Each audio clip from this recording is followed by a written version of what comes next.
When I first came in '78, most Americans I spoke to said to me, it's better to be dead than red. And I remember when I first came to America in 1965, I went through immigration, they said to me, are you a communist?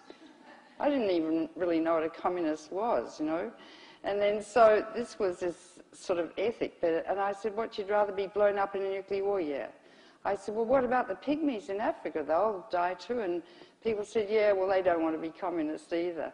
So I thought, gee, this is sort of psychotic. So then I mobilised with others, 23,000 doctors, and we started describing the medical effects of nuclear war, including a wonderful symposium in LA organised by the Saxons, and another wonderful one in Seattle organised by Judy Lipton, and people were actually scalping tickets at the door. It was so popular. And after, you know, a few years of this, and I was on television because I had a great agent in Hollywood who represented me and put me on with film stars, because no one wanted to hear a boring old doctor talking about nuclear war, but they wanted to see Sally Field and Lily Tomlin.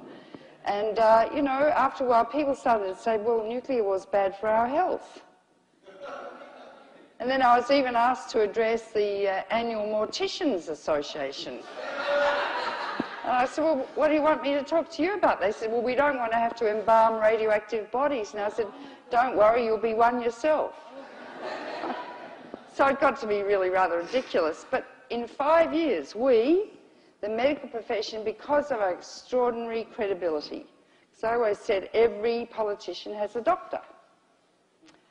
80% of Americans were opposed to nuclear war. 80%. Now, that's the Second American Revolution. It was peaceful, sagacious, and Gandhian, and all done through education. And that led, and I met with Reagan in the White House and held his hand for about an hour and a quarter, reassuring him because he didn't know anything. I think he was a bit brighter than W. I also diagnosed he had impending Alzheimer's, which he did. But apart from that, I think I did actually influence him, because he started to say thereafter, nuclear war must never be fought and can never be won. And he started working with Gorbachev. And we, the physicians, led the movement to end the Cold War. And we need to credit ourselves with that. That was very, very significant. But after that, we got in George I, who, he was quite good. He unilaterally removed a few tactical nuclear weapons in Europe to help Gorbachev in what he was doing in Russia. But then we got Clinton, and I really resent Bill Clinton, William Jefferson Clinton, because we handed to him on a silver platter the ability to abolish nuclear weapons. And there had been a precedent, because Reagan and Gorbachev met in Reykjavik over a weekend and almost agreed to abolish nuclear weapons. I mean, it was the most extraordinary situation. And it failed because Reagan was attached to Star Wars. You know, there was this yellow plastic shield over America, and the weapons would come in and go boink, boink, boink and bounce off. It would never work. It was Teller's idea, and Teller was mad. Gorbachev knew it would never work, but both men were obstinate. And they came out having almost agreed to abolish nuclear weapons, and they failed. So there's a precedent. And Clinton could have drawn up a document to abolish nuclear weapons in 5 years. And you must know that of the 23,000 H-bombs in the world today, Russia and America own 97%. And people go on and on about Iran, which does not have nuclear weapons, and all the intelligence agencies in America say there's no evidence they have any or intend to build any. And so that's called displacement activity. If you put rats in a cage and threaten them with a lethal situation, they run away and do something irrelevant to that which threatens them. The real rogue nations in the axis of evil are Russia and America, holding the world at nuclear ransom, ready to blow the world up tonight. And we get very close to within seconds of them pressing a button, because the computer makes a mistake, or the satellites are set off by a flock of geese or a rising moon thinking America's under attack, or they mistake a weather satellite going up in Norway for an attack on Moscow, and Yeltsin got to within 10 seconds of pressing a button in '95. I don't know how we're still here. And the Chinese are hacking into the early warning system as we speak. And so are young kids, because it's all computerized, for God's sake. So and I'll talk about where you sit here today in terms of nuclear weapons, but it's what Kennedy said, our life hangs on a silken thread, the twisting sword of Damocles over our heads every second of every day, and by God we ignore it. Therefore we're mentally sick. And when people are suicidal, we hospitalise them because they're sick, they need help. The whole society's sick. And they're arguing about, I shouldn't really get into this, but women's vaginas and, you know. For God's sake, what the hell are they on about, these stupid men? Stupid men. I mean, I shouldn't be talking about this, but, you know, it's all, what I'm really talking about is etiology. Hands up the physicians in this audience. Yeah, etiology is the cause of a disease, and if you don't diagnose the cause, you can't cure the disease. We can't cure cancer. We can cure polio now because we isolated the polio virus, Sabine, Enders, and Jonas Salk. But the cause of the nuclear pathology infecting the planet is the microbes, and we are the microbes, but it's our brains. And it's not our neocortexes, it's our reptilian midbrain. And there are some reptilian midbrains that have a toxic reaction to testosterone. And you can name those reptilian midbrains in the head of Dick Cheney and Donald Rumsfeld and other such characters. The other interesting point, I think, is that 1 in 25 people are sociopaths. Sociopaths are brilliant, charming, erudite, sexy, rise to the top like cream in any organisation. There were quite a few of them at Harvard, where I worked, medical school. You can see them in corporations, Goldman Sachs. You can see them in government, but they have no moral conscience, none, and they lie with impunity. And they're the ones that rise to the top like cream and run the show. So, and we're reluctant to get into etiology, but the etiology is psychiatric. And unless we are prepared to diagnose the etiology and talk about it, nothing is going to happen. I do think we're an evolutionary aberrant, and I'm not sure how much longer we're going to survive, and we'll take maybe 30 million species with us, but we do have an opportunity because of our innate intelligence. And we use, of course, our neocortex to rationalise what our midbrain wants us to do, don't we? We can rationalise anything. And the other fascinating thing is that in male midbrains, the instincts for violence and sex are very intertwined. And each of those dynamics produces dopamine, and dopamine's like really nice stuff. You know, it's what you get released when you have an orgasm. It's really nice. And apparently violence induces that too, and they're intimately related. And it's very interesting to me, the relationship, I'm totally off track. I'll get on track in a minute. The relationship in the military between sex and violence. Why do they play porno films to blokes who are taking off from aircraft carriers to go and kill people, for instance? Why do men rape women when they conquer a territory and the women have had nothing to do with anything? And so I want to explore this in a book I want to write called Why Men Kill and Why Women Let Them. And the women are really pathetic, I think. We're pathetic. Anyway, so it's time we grew up and became strong. Anyway, apart from that, I'm going to tell you about Fukushima and nuclear power. Sorry I got diverted, but that's kind of where my brain is at the moment. Okay, so I'm not going to walk you through the whole nuclear fuel chain, uranium mining, but suffice it to say that in Australia, we have 40% of the world's richest uranium. We're selling it to friend and foe alike as if there's no tomorrow, and there probably won't be any tomorrow. We're selling it to India that hasn't signed the NPT. We're selling it to probably in Pakistan that hasn't signed the NPT, or did it? I don't know.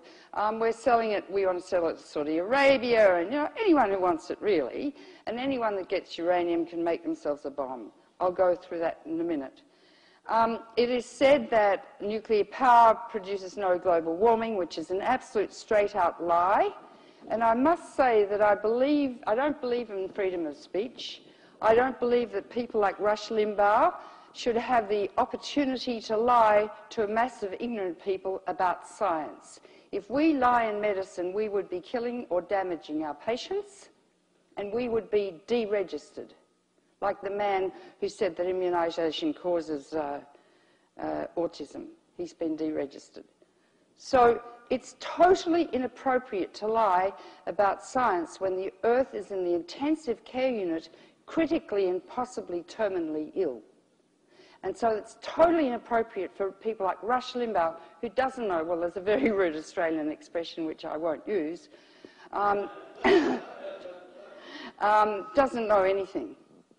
And people, millions of people listen to him. This is totally inappropriate. And then Murdoch, you know, well, I won't go into Murdoch. He actually created my career in Australia. Now, so the first chapter of this book deals with the fact that nuclear power produces massive quantities of global warming, because a nuclear power plant does not stand alone. It is underlaid by a massive industrial infrastructure. You have to mine millions of tons of uranium, fossil fuel. You just watch those trucks. They're as big as this church, a truck. And then you've got to mill it, crush it into little fine particles, that more fossil fuel. And then the uranium is enriched in America and at Paducah. They use two 1,500 megawatt coal-fired plants to enrich the uranium. Oh, but it doesn't produce any CO2, right? Well, people should be sued. I mean, there must be a law that people can't lie. This is so important, and it's a medical problem, and we sit back, you know, waiting in our consulting rooms for the patients to present with their lumps and their indigestion, or their hematemesis, or their hemoptysis, or the pneumothorax, and it's too late. And we don't get out and say, okay, I want to educate you about medicine. I mean, there are lots of things we could do, like why you shouldn't hand your antibiotics over the fence to Mrs. Brown, because a year ago you had the same symptoms as Mrs. Brown, and why don't you have the rest of my antibiotics? I mean, people don't know anything about viruses and bacteria, and that's because we haven't taught them. But we must teach them about this too. The other thing is that at the enrichment plant at Paducah, Kentucky, the uranium is converted to a gas called uranium hexafluoride, which is very corrosive and very hot. And there are hundreds of miles of pipes containing this gas that is filtered through a cascade of filters. On one side stays uranium-235, which is the one that is the fissionable one, and the other side, actually, it's the reverse, says U-238, which is non-fissionable, and this is 235. 235 is present in 0.7% in natural uranium and must be enriched to 3% for use in reactors, over 50%, and you've got bomb-grade material, and the bomb dropped on Hiroshima was a uranium bomb. But because there are hundreds of miles of these pipes that are very hot, beside them are other pipes containing CFC gas. Now, you know that the Montreal Protocol bans CFC gas because it destroys the ozone. And in Australia, 1 in 9 people now get malignant melanoma because the sun is so intensely toxic. And, you know, old people are just absolutely covered in SCCs and BCCs. I mean, you sit in a dermatology clinic, it's unbelievable. That's from the sun. And we are very racist in Australia. The Aborigines have the highest infant mortality in the world, dreadful conditions, we stole their land, but we like to lie in the sun and turn brown in the summer and, you know, get a lot of melanin in our skins like the Aborigines. Anyway, so this CFC circulates through hundreds of miles of pipes, and 93% of the CFC-114 gas, which is a commonest here, is released in America from the uranium enrichment plant, and it's 10 to 20,000 times more potent as a global warmer than CO2. Fancy that. How did I find that out? Oh, well, I called the EPA and I found this really nice woman called Nancy something, and she sent me all the data. And there are many other actual global warming gases used in the production of uranium for nuclear power. So I can't tell you the sense of indignation I have that people are lying about this, particularly the nuclear industry, saying they're the answer to global warming. And I would like all of you to take this into your hearts and souls too, and your bones, and get out there and teach your friends. And if they don't listen, hit them on the head. Okay. So that's uranium. Anyway, you enrich the uranium to 3%. I won't go into the whole details, but it's all in this book. Also, I guess I need to mention that nuclear power is exorbitantly expensive. It costs now $10 to $13 billion to build a nuclear reactor. And you know who pays for that? You do. I do too, because I pay tax here too, which I really resent, because most of it goes to the Pentagon. So you totally pay for the construction, the enrichment, the insurance, everything. You can't insure your house against nuclear power accidents. You can't insure yourself, nothing. But it all comes from your tax dollars. And then the utilities grab the reactor once it's built and pump out the electricity like there's no tomorrow, and they make huge profits. That's why they don't want to close the reactors down, because it's too expensive to build more. Now, the cost of decommissioning or taking apart an old radioactive reactor is beyond compare, much more expensive than building it, and no one's ever done it. And you have to wait till they cool down because they're so terribly radioactively hot. And they have to be taken apart by robots and remote control. It's interesting, at Fukushima, Japan is the leading producer of robots, yet they had never made robots to withstand very high radiation areas because they always assumed that they wouldn't have an accident. So they had no robots to deal with what they're dealing with now. Isn't it interesting, the psychic numbing that people practice? And we all practice psychic numbing, except children.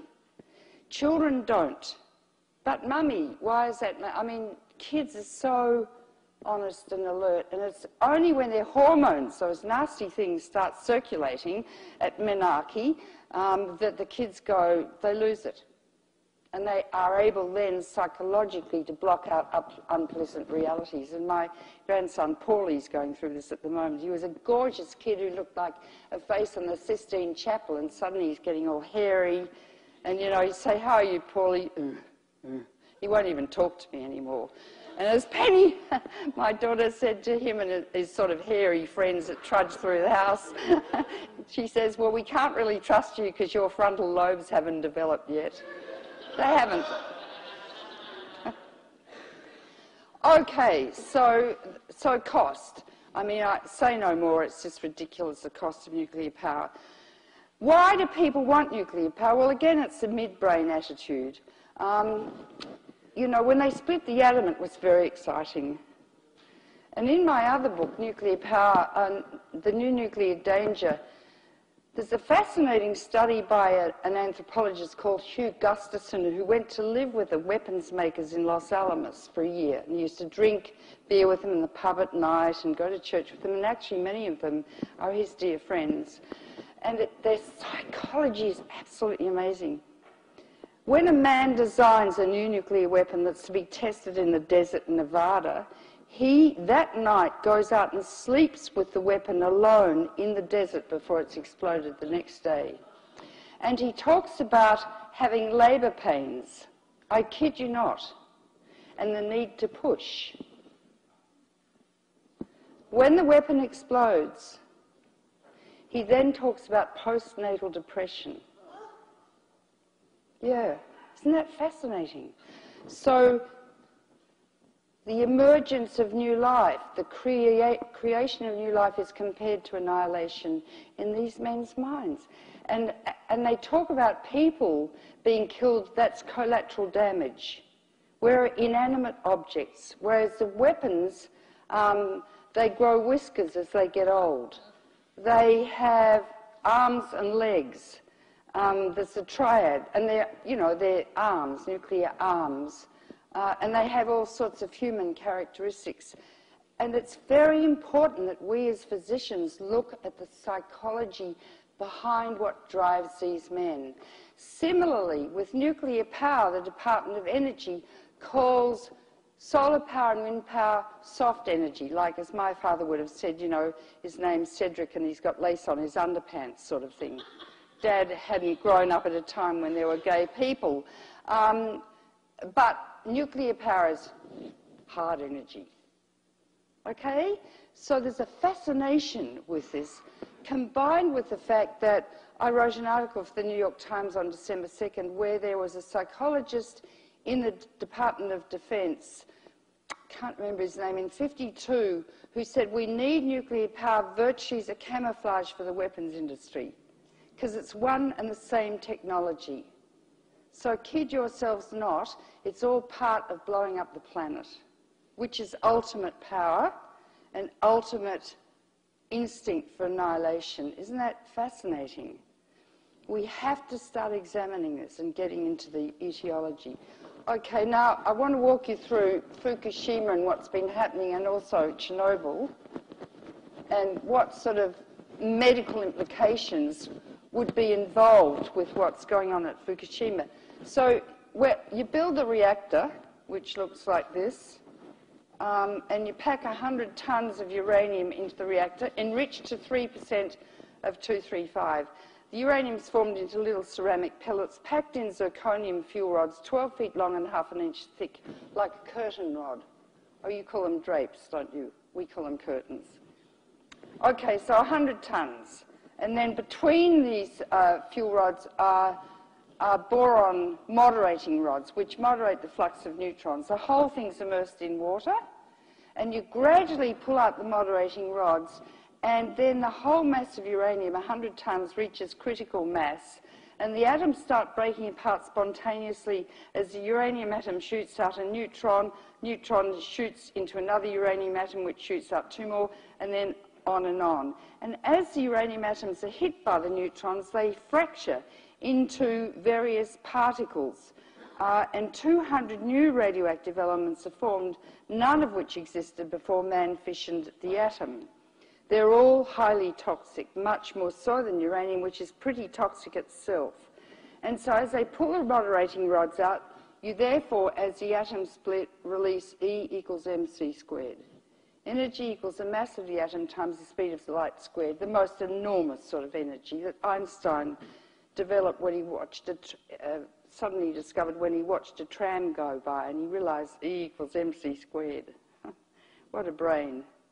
I think he was operating from his neocortex. Anyway, so as that energy is released, there's tremendous heat, and the heat boils the water. And then the water turns to steam. Steam's taken off, which turns a generator, which generates electricity. So all a nuclear power plant is designed to do is to boil water. That's all it's designed to do. It's like cutting a pound of butter with a chainsaw. Right? Get it? But what is actually made, and how much radiation then is developed in this reactor?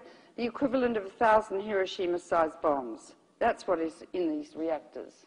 But then, every year they have to remove 30 tons of the fuel rods because they're so full of these elements that are so stinking hot radiologically and thermally that they're inefficient for the reaction. And usually the fuel pools, spent fuel pools, which they euphemistically call swimming pools, are on the roof of the reactors. And they're packed on racks. But because the nuclear industry thought that by this time there would be a place to put their spent fuel, they didn't build enough spent fuel pools, so they're re-racking the rods closer and closer together, and there could be a meltdown in the spent fuel pools, and there were in Japan. At Pilgrim Nuclear Power Plant, at the entrance of Cape Cod, where the Kennedys used to live, there's more cesium-137 in the spent fuel pool than that released by all the atmospheric atomic explosions conducted by Russia, China, United States, France, and England. More cesium in one spent fuel pool. And if that melts down, well, you can imagine where that would go. Be much worse than Fukushima. Now, as a reactor operates, it routinely emits radioactive elements because it can't operate without doing it. And, you know, they use these euphemisms. Oh, it's just routine releases. Don't worry about it. You know, I'm just routinely radiating you, so, you know, you might get cancer later, but it's just routine. Don't worry about it, okay? So let me talk about what they routinely release every day. Xenon, argon, and krypton. Now, these are called noble gases. They're gamma emitters, and I didn't walk you through the radiation. You all understand X-rays. We're the biggest irradiators of the public. CT scans give you a whopping dose. Never have a CT scan unless absolutely indicated. Each dose of radiation is dangerous. There is no radiation that is safe, and it's cumulative, so each dose you receive adds to your risk of getting cancer. Do not walk through those X-ray machines at the airports. I don't care if they stick their fingers in all my orifices. I'm not going to go through those machines. And they are sending fetuses through them. Fetuses are thousands of times more radiosensitive than adults. One X-ray to the pregnant abdomen doubles the incidence of leukemia in that baby. That's Alice Stewart's work, an Englishwoman who was roundly criticised by the nuclear industry until they found out that she was actually correct. She was once testifying before a Senate committee here. She was great English. And one senator was giving her a bad time, and she turned to him and said, "Now listen to me, young man." That shut him up. Anyway, there are X-rays, and they just pass straight through you, but at the instant they pass through you, you can be damaged, and a mutation can occur in a gene, right? Gamma radiation is like X-rays. Non-particulate goes straight through you. Alpha radiation, 2 protons and 2 neutrons emitted from an unstable atom. Very, very mutagenic. Alpha particles don't pass through the skin, the dead layers of epidermis, to damage living cells, but when in contact with living cells in the lung, gut, liver, you name it, very carcinogenic. Uranium is an alpha emitter. Beta is an electron emitted from an unstable. They all do the same thing. So for those who aren't physicians, in every cell is a nucleus, there are chromosomes, and there is a gene or pair of genes called the regulatory gene that controls the rate of cell division. If hit by some radiation, and I'm missing it each time I got it then, the DNA molecule, if the cell doesn't die, is mutated or biochemically altered. So and the cell will sit dormant for any time from 5 to 70 years, which is the incubation time for cancer. And one day, instead of the cell dividing into 2 by mitosis, it goes crazy and produces trillions of cells. That's a cancer. And the cells are very invasive, and they'll get into a lymph vessel or a blood vessel, and one cell will go up to the brain and grow into a second cancer. And that's called metastasizing. And the body eventually becomes full of cancers, and a cancer is a parasite. And it grows and proliferates, and then as the body just withers away and dies, when the body dies, the cancer dies. So it takes a single alpha particle to hit a single gene in a single cell to kill you. Get it? Now, there are other genes that are more important than normal cells, somatic cells in the body, and they're called the germ cells, the sperm and the eggs. And the sperm and eggs carry all the genes for future generations, and all those genes are vulnerable to being damaged by radiation. We all carry several hundred genes for disease. Why? Because it's radiation over time that induced evolution. Radiation caused the fish to develop lungs and the birds to develop wings, and for us to evolve into this incredible creature with an opposing thumb and this huge neocortex. But most mutations are deleterious. They cause disease. Very few are advantageous to survive in a difficult environment, but they occur over billions of years. And what we're doing by increasing the level of background radiation in our food and our air through nuclear power and Hanford and the like is increasing the number of deleterious mutations. Now, interestingly, I've been saying this for years, yeah, we all carry several hundred genes for disease, like diabetes and cystic fibrosis, my specialty. There are 2,600 genetic diseases. You all must listen to this. It's very important. But the other day, my son was diagnosed with hemochromatosis. Hemochromatosis is a disease which is an abnormality in iron metabolism, and you collect iron in your tissues, and you can get cardiomyopathy. It destroys the heart muscle. You can get cirrhosis of the liver. I, therefore, carry the recessive gene for hemochromatosis. You could have knocked me over with a feather, and so does my ex-husband. Isn't that fascinating? It's called a Mendelian recessive. And normally Mendelian recessives take about 20 generations for the two of them to get together to express the disease, like diabetes or cystic fibrosis or hemochromatosis. There are the dominant ones, like the achondroplastic dwarfs, you see, who have normal trunks and very short arms and legs and big heads. That's a dominant. And at Children's Hospital in Boston, I once saw a family. Mother was normal, father was an achondroplast. They had 5 children following in their wake, 4 of whom were achondroplastic dwarfs. So it's a toss of the coin each time, Russian roulette.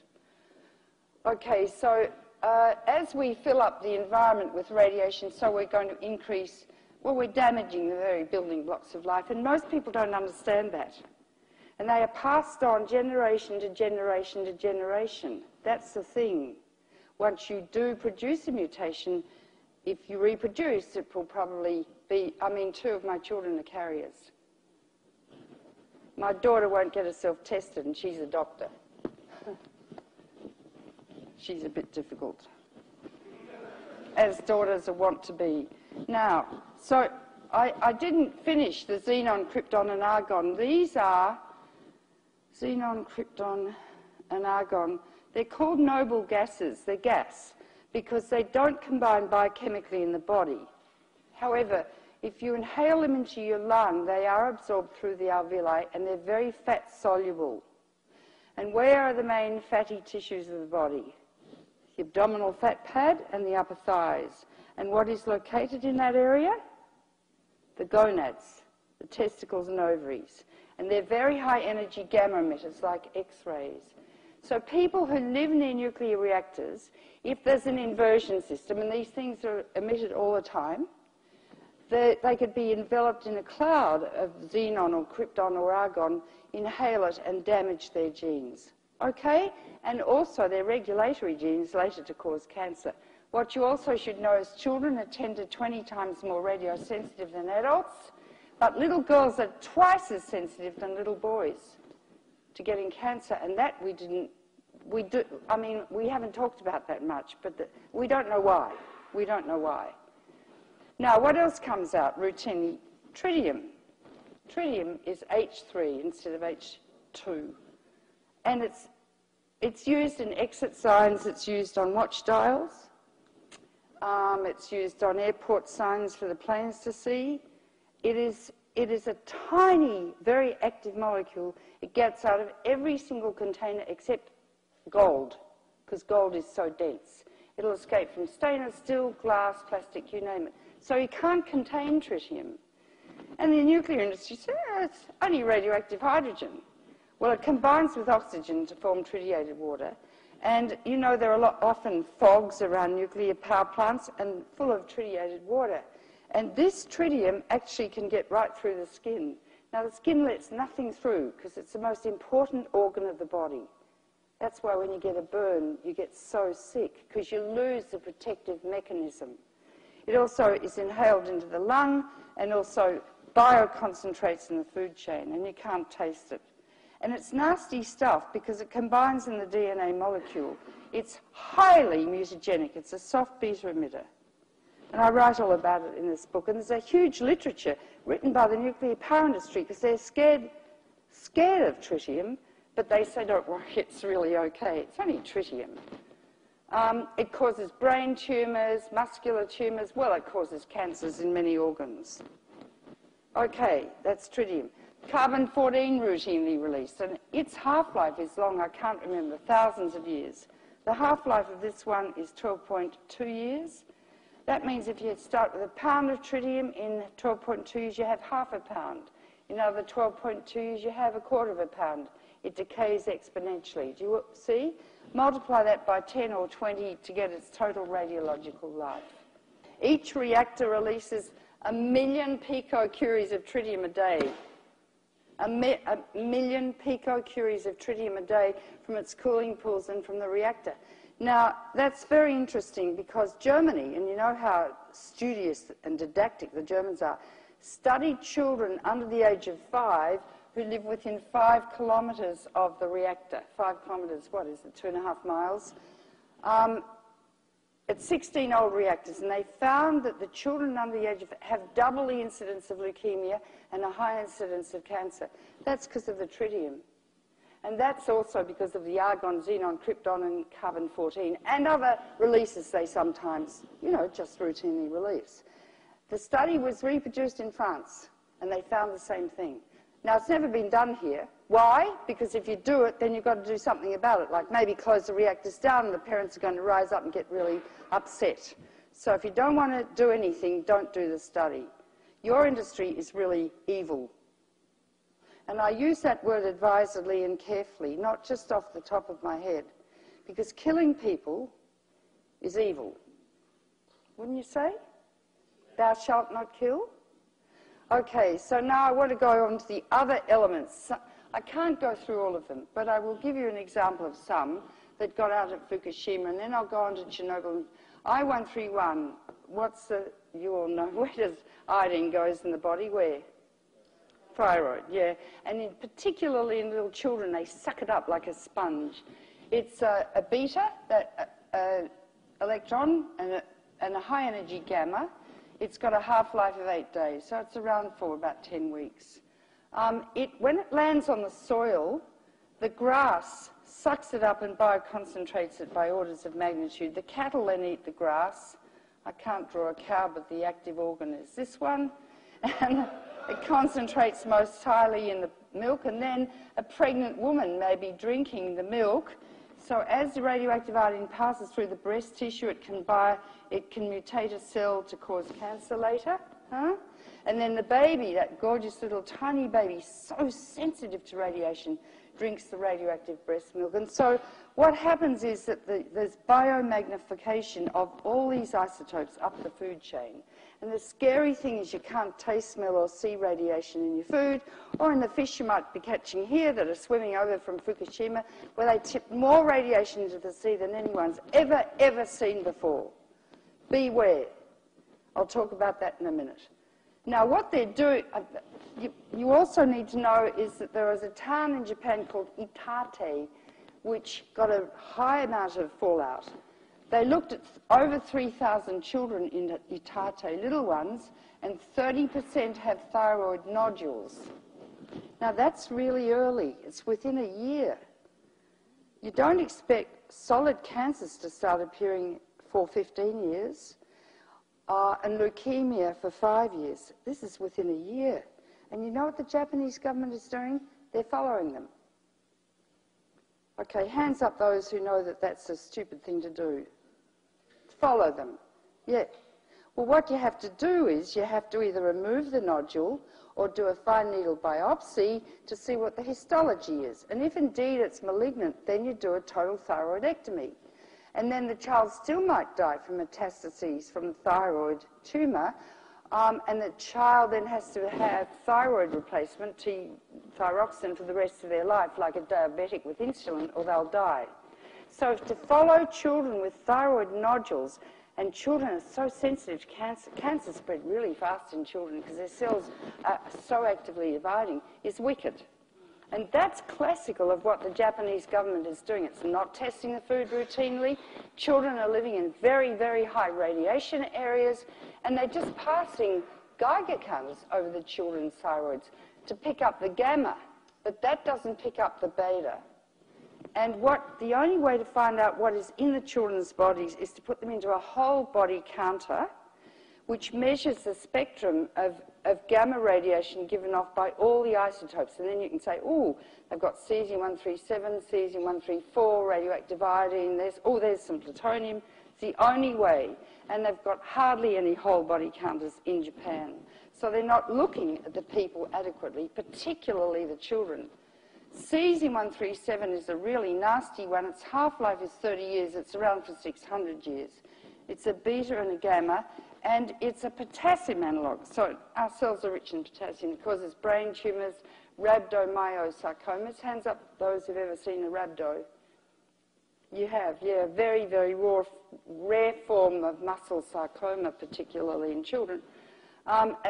Tumours of testicles and ovaries and the like.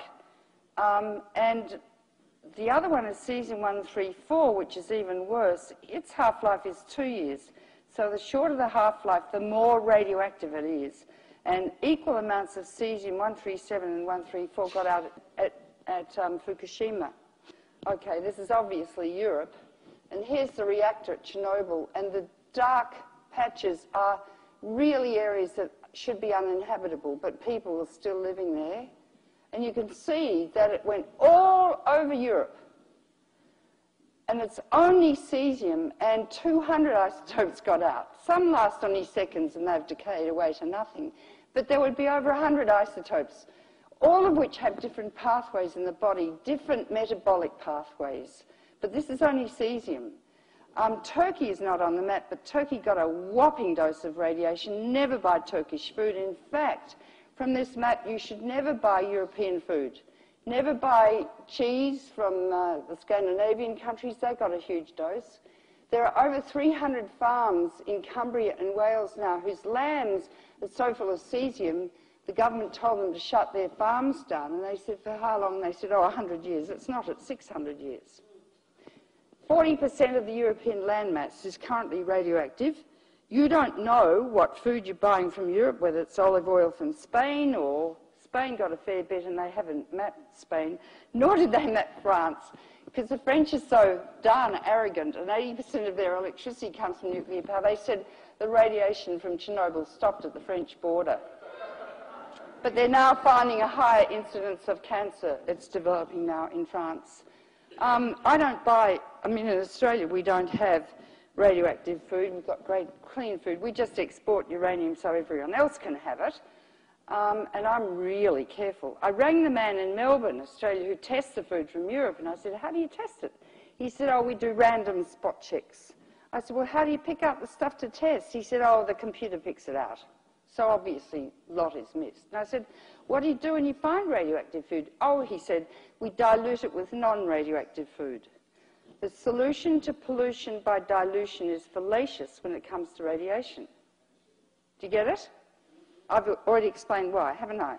Because of the food chain. And that applies to fish too. Then there's strontium-90, which Linus Pauling, bless his soul, and Barry Commoner used to talk about. That's a calcium analogue, half-life 28 days. It's around for 600 years, so all over Europe. And it causes bone cancer, osteogenic sarcoma, multiple myeloma, leukemia, and what's the cancer of the red blood cells where you get too many red blood cells? What is it? What? No. No, come on. Too many red blood cells. Come on. You. Oh, polycythemia vera. Yeah. Okay, this is a beta and a gamma. And last but least, I'll explain to you, but please remember this is only just a tiny portion representative of what escapes, plutonium. Now, Pluto is named after not the dog, but the god of hell. I first read about plutonium when I was a young medical student. Oh no, a bit older, I learnt we had a lot of uranium.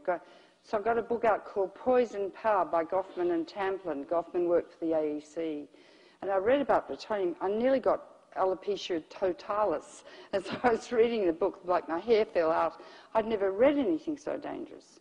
So let me walk you through it. It's an alpha emitter, such that 10 to the 6 grams is definitely carcinogenic, a millionth of a gram, but it's probably 10 to the minus 9 grams.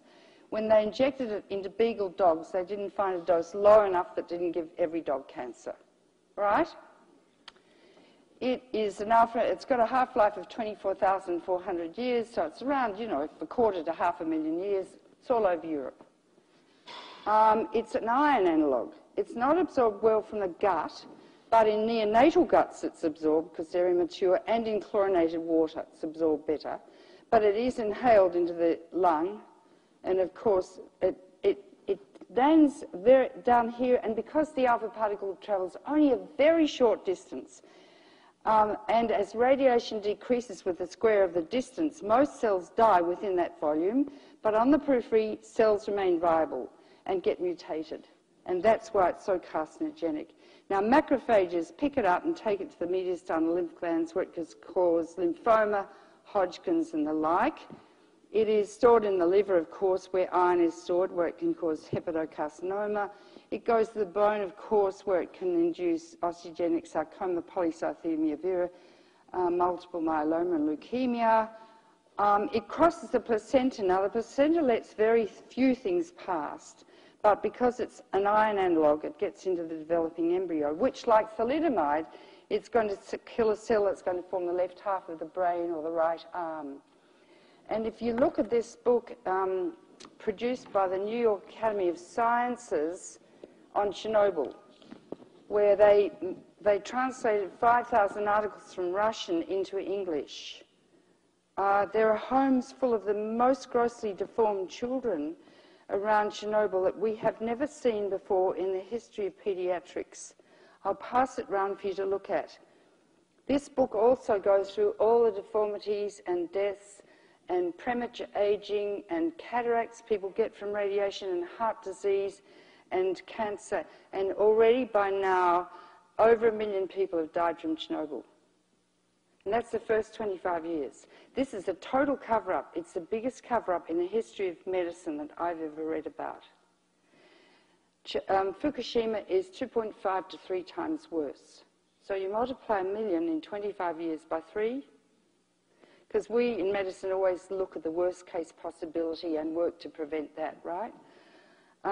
These children, this is called teratogenesis. It's what thalidomide did, but there are homes full of children like this, and just pass it round and you all must look at that. That's plutonium.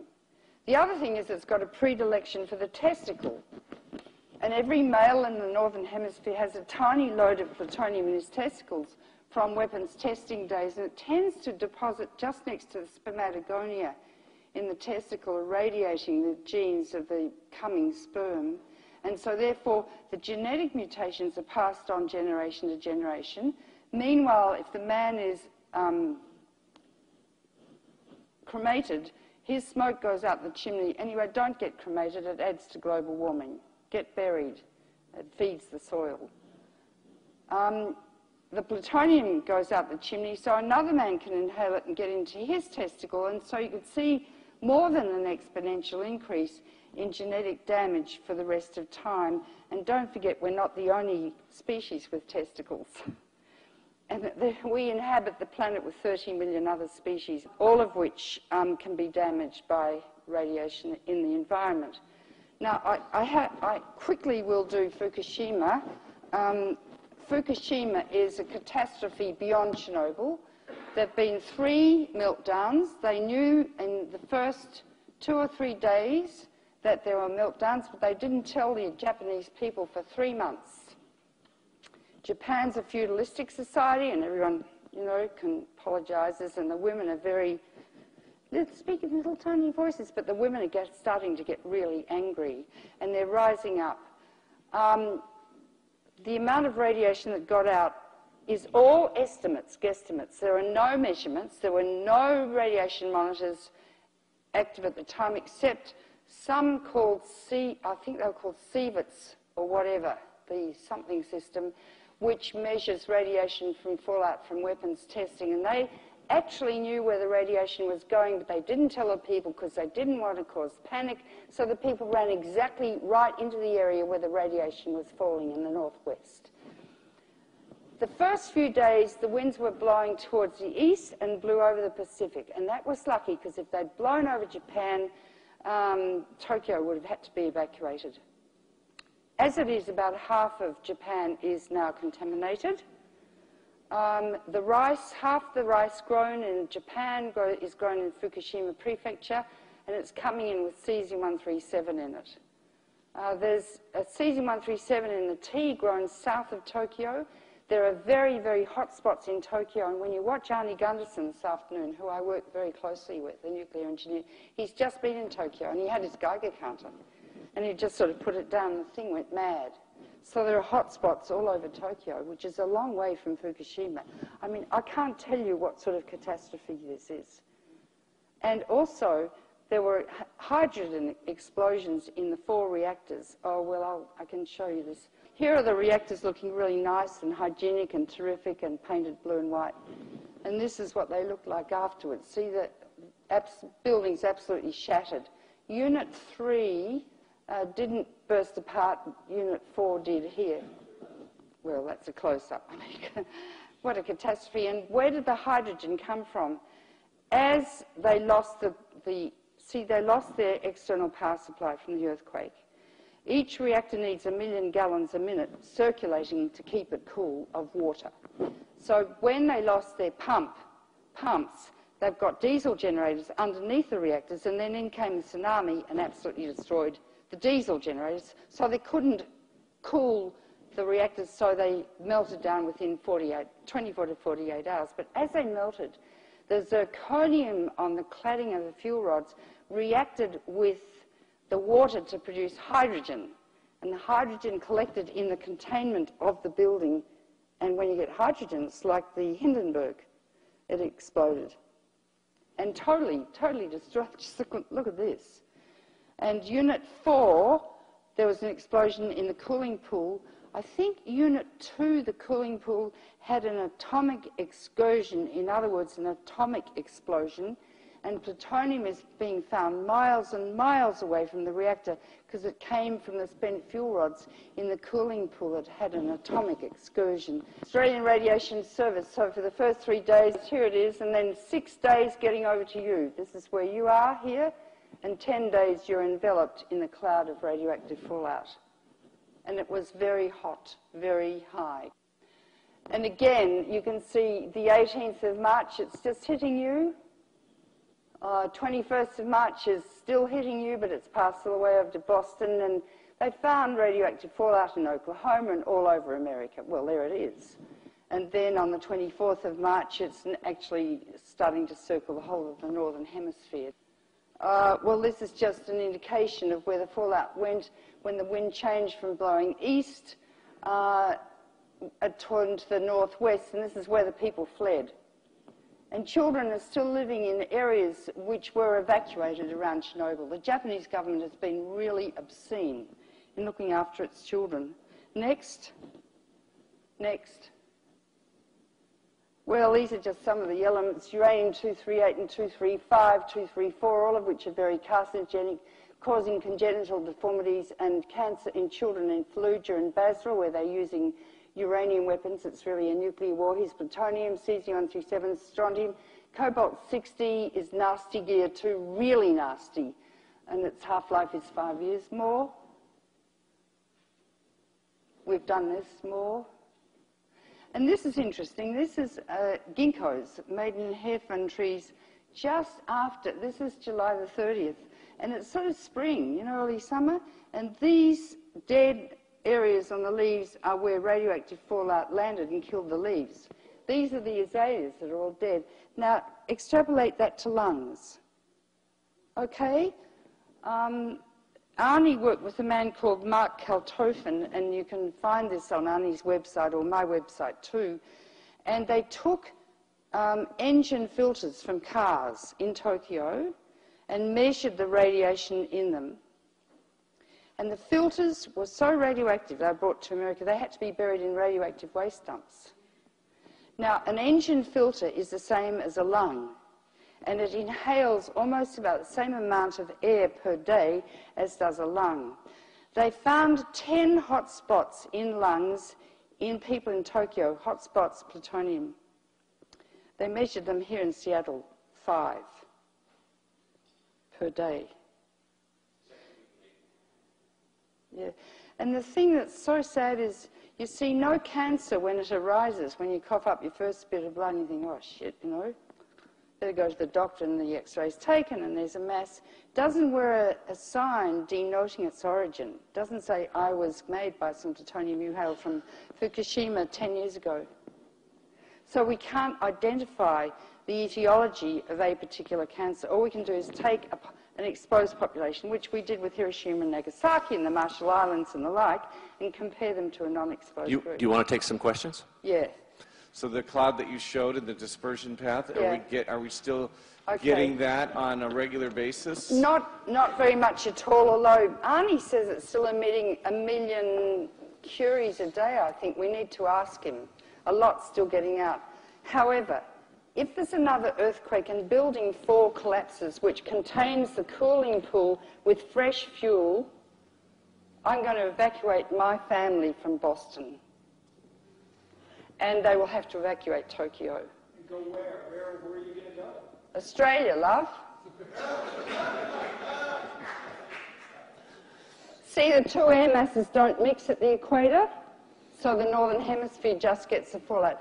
And if there's another earthquake, oh, that's if there's another, but also now the corium, which is the molten lava of the meltdowns, is on the concrete floor, and it can react with the concrete to form hydrogen. In fact, it's doing that as we speak, and they're injecting nitrogen at great rate into the 3 reactors, unit 1, 2, and 3, to remove the hydrogen so it won't explode.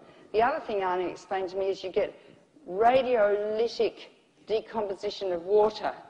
So the radiation splits the water atom into hydrogen and oxygen, a very volatile, explosive compound. So we're still at great risk. The accident is not over. There's no way to clean it up. They say 40 years, but they can't clean it up. They can't. And God help us, we don't, I mean, it's not over. This is a study I commissioned called Carbon-Free, Nuclear-Free. There's enough wind power west of the Mississippi to supply your whole country with 3 times the electricity you currently use.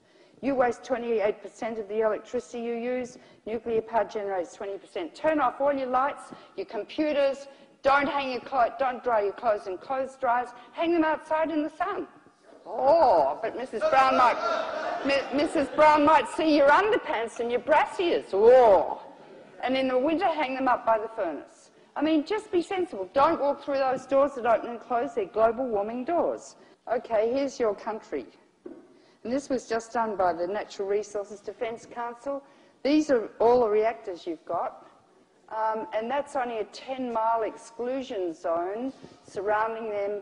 But in Japan, the American military demanded that the American citizens have to evacuate 50 miles from Fukushima, but of course it wasn't enough. So I just wanted to give you an image of what you're dealing with, and from a medical perspective, or I would say it's medically indicated to close all of those reactors down tomorrow. And I don't care what laws they've got or what the NRC says. Laws are not written in stone, and we are the bosses. We are the bosses, the physicians. We understand, and only we have the authority and credibility to close these carcinogenic factories down, which will, over time, from radioactive waste, produce random, compulsory genetic engineering for the rest of time. Okay? Thanks.